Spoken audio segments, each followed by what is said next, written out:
বন্ধুরা স্ক্রিনে দেখতে পাচ্ছ যে ভোটার আইডি স্থানান্তরের জন্য কিছু প্রয়োজনীয় কাগজপত্র নিচে দেওয়া হলো। বন্ধুরা, বাংলাদেশে প্রায় সংখ্যক মানুষ বা 70% বা 40% লোক এই এনআইডি কার্ডের যখন এট ফার্স্ট বা প্রথম নিবন্ধন শুরু হয়েছিল তখন যে যেখানে অবস্থান করেছিল সেখানে সে এনআইডি কার্ডের নিবন্ধন করেছে।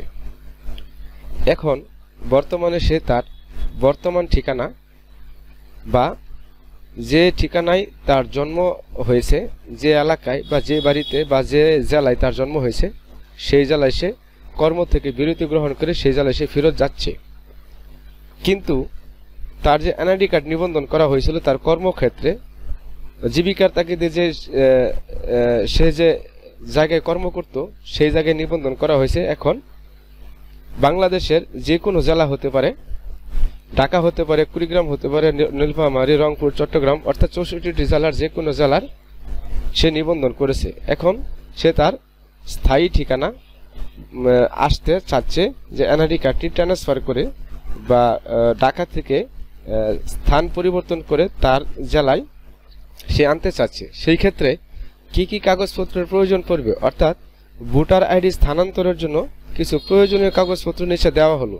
অর্থাৎ এক জায়গায় থেকে আরেক জায়গায় আইডি কার্ড স্থানান্তর করার জন্য যে কিছু কাগজপত্র, বন্ধুরা কি কি কাগজপত্র প্রয়োজন পড়বে, এখানে কি কি কাগজপত্র মাস্ট লাগবে, আজকের এই ভিডিওতে আমি বিস্তারিত আলোচনা করার চেষ্টা করব। বন্ধুরা, এখানে দেখো যে ভোটার আইডি স্থানান্তরের জন্য কিছু প্রয়োজনীয় কাগজপত্র নিচে দেওয়া হলো।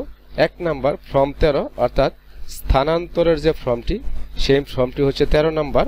নির্বাচন কমিশন কর্তৃক নির্ধারিত 13 নং ভোটার স্থানান্তর ফর্ম পূরণ করতে হবে। এই ফর্মটি নির্বাচন কমিশনের ওয়েবসাইট থেকে ডাউনলোড করা যাবে বা নির্বাচন অফিস থেকে সংগ্রহ করা যাবে। অর্থাৎ যে তুমি এক জায়গা থেকে অন্য জায়গায় এনআইডি কার্ড অথবা ন্যাশনাল আইডি কার্ড বা জাতীয় পরিচয়পত্র স্থানান্তর করতে চাচ্ছ, সেই ক্ষেত্রে এই ফর্ম নাম্বার 13 অর্থাৎ স্থানান্তর ফর্মটি তুমি নেট থেকেও সংগ্রহ করতে পারবা অথবা আঞ্চলিক নির্বাচন অফিস থেকেও সংগ্রহ করতে পারবা। এরপর বন্ধুরা হচ্ছে যে জাতীয় পরিচয়পত্র এনআইডির ফটোকপি, অর্থাৎ যিনি আইডি কার্ড স্থানান্তর করতে চাচ্ছেন তার আইডি কার্ডের ফটোকপি, আবেদনকারীর বর্তমান এবং নতুন ভোটার এলাকার জাতীয় পরিচয়পত্র এনআইডির ফটোকপি জমা দিতে হবে। এখানে বন্ধুরা যে বলা হচ্ছে যে আবেদনকারীর বর্তমান এবং নতুন ভোটার এলাকার জাতীয় পরিচয়পত্র, অর্থাৎ যে এলাকায় সে ভোটার আইডি কার্ড করেছিল সেই ভোটার আইডি কার্ডের ফটোকপি জমা দিতে হবে। নাম্বার 3, নাগরিকত্ব সনদ। যে এলাকায় স্থানান্তর হতে চান সেই এলাকার নাগরিকত্বের সনদপত্র প্রয়োজন হবে। এখানে বন্ধুরা নাগরিকত্ব সনদ বলতে চেয়ারম্যান সার্টিফিকেট বোঝানো হয়েছে। এই চেয়ারম্যান সার্টিফিকেট সব ক্ষেত্রেই কাজে লাগে, ঢাকা চাকরিতে গেলে কাজে লাগে, যে কোনো কর্মক্ষেত্রে যোগদানের সময় এই নাগরিকত্ব বা চেয়ারম্যান সার্টিফিকেটটি অতীব গুরুত্বপূর্ণ এবং এটি সবসময় কাজে লাগে। এই একটি চেয়ারম্যান সার্টিফিকেট সংগ্রহ করতে হবে। এরপর দেখো বন্ধুরা 4 নাম্বার স্থায়ী ঠিকানার প্রমাণপত্র, অর্থাৎ যে ঠিকানায় তুমি স্থায়ীভাবে বসবাস করতে চাচ্ছ সেই ঠিকানার বিদ্যুৎ বিল, পানির বিল, ট্যাক্স রসিদ বা বাড়ির ভাড়ার প্রমাণপত্র ইত্যাদি।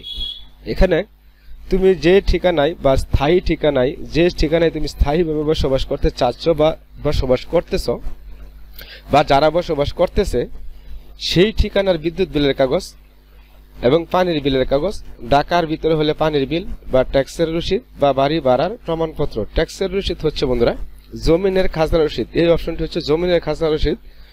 যে জমিন ক্রয় বিক্রয় হলে সেটি রেজিস্ট্রি করার সময় সরকারের কিছু ট্যাক্স প্রদান করতে হয়। এই ট্যাক্স প্রদান করার পর একটি ট্যাক্স রসিদ বা স্লিপ দেওয়া হয়, সেই রসিদটি।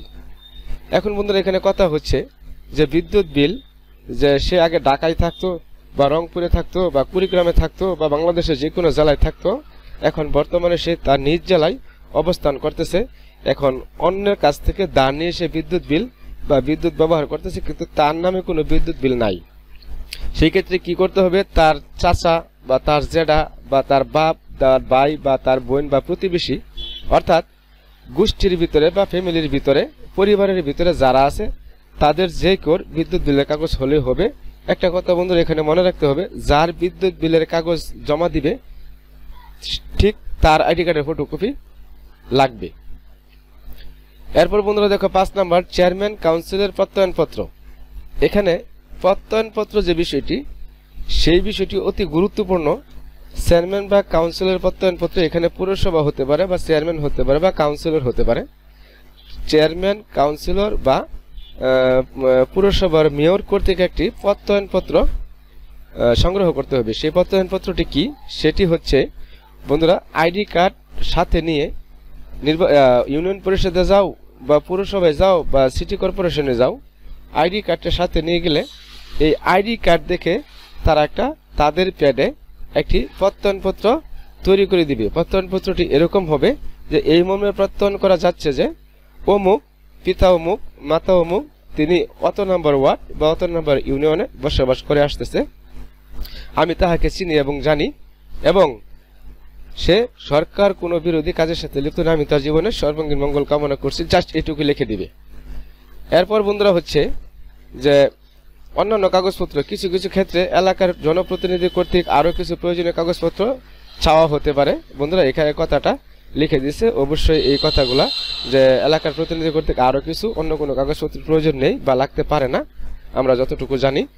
এরপর হচ্ছে বন্ধুরা ভোটার আইডি স্থানান্তরের জন্য আবেদনকারীকে অবশ্যই সশরীরে উপজেলা থানা নির্বাচন অফিসে উপস্থিত হয়ে আবেদন করতে হবে বা তার আবেদনের সমস্ত কাগজপত্র সাবমিট করতে হবে এবং প্রয়োজনীয় কাগজপত্র সহ আবেদন জমা দিতে হবে। আবেদনকারী যিনি আবেদন করবেন ভোটার স্থানান্তরের জন্য ঠিক তাকে যেতে হবে। এই ক্ষেত্রে বন্ধুরা ভিন্ন লোক যেতে পারবে, সেটা হচ্ছে স্ত্রীর ক্ষেত্রে স্বামী অথবা স্বামীর ক্ষেত্রে স্ত্রী অথবা বন্ধুরা এখানে সন্তানের ক্ষেত্রে পিতা অথবা সন্তানের ক্ষেত্রে মাতা। বন্ধুরা তারা গিয়ে এই আবেদনপত্র সাবমিট করতে পারবে বা জমা দিতে পারবে। জমা দেওয়ার পর বন্ধুরা নির্বাচন অফিস কর্তৃক বা আঞ্চলিক নির্বাচন অফিস কর্তৃক একটি স্লিপ, তারা এই সমস্ত কাগজপত্র যাচাই বাছাই করে যদি তাদের কাছে গ্রহণযোগ্য হয়, সেই ক্ষেত্রে তারা একটা সিল মোহর দিয়ে একটা স্লিপ দিয়ে দিবে যে আপনার আইডি কার্ড স্থানান্তরের আবেদনটি গ্রহণ করা হয়েছে, এই মর্মে একটা স্লিপ প্রদান করা হবে।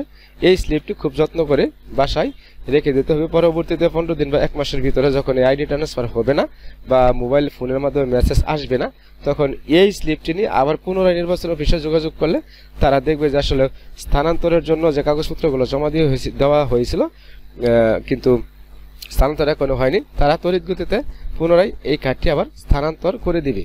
বন্ধুরা এই ছিল যে ভোটার আইডি স্থানান্তরের জন্য কিছু প্রয়োজনীয় কাগজপত্র নিচে দেওয়া হলো।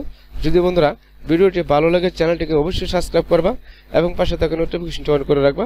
সবাই সুস্থ থাকবা, সুন্দর থাকবা। আসসালামু আলাইকুম ওয়া রাহমাতুল্লাহি ওয়া বারাকাতুহু।